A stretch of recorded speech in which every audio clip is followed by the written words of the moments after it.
আমাদের পাবলিক গেলে রাত্রি 4টার পর গেলে দিশা হয় না ওর কি করে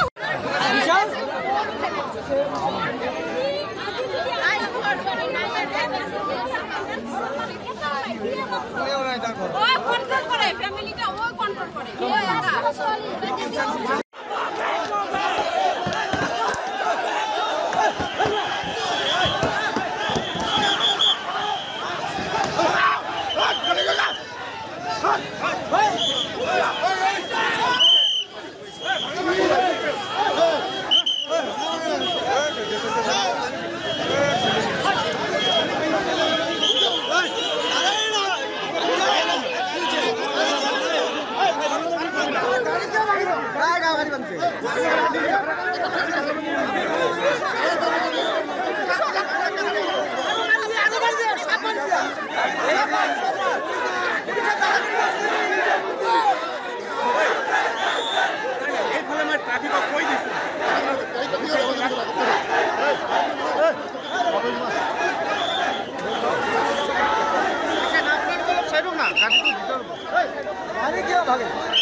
ওর ঘরে একজনকে দেওয়া হোক, ওর ঘরের লোক না খায় মরুক, এরা কেন না খায় মরবে?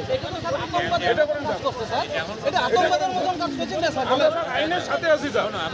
উনি একটা আইনের লোক হয়ে এইভাবে আইন নষ্ট করেন। একটা পার্কিং এরিয়া স্যার, গভর্নমেন্ট থেকে পার্কিং দিয়ে যেখানে দিছে রং সাইডে যায় মাইরে দিয়ে এটা হুট করে স্যার ওটার ফ্যামিলির কাছে দিয়ে যাবে, এটাই দাবি। চাওক সেইটো হয়, তেওঁ আৰক্ষীয়ে হওক বা সাধাৰণ ৰাইজে হওক, যোনেই নহওক, এক্সিডেণ্টৰ যিটো আমাৰ ল থাকে সেইমতে আইনমতে তেখেত দণ্ডনীয় হ'ব। আমি ইনভেষ্টিগেশ্যন প্ৰপাৰলি কৰিম, নিৰপেক্ষ তদন্ত হ'ব। সেই ক্ষেত্ৰত কোনো ধৰণৰ হেৰি থাকিব নালাগে, কনফিউজন থাকিব নালাগে।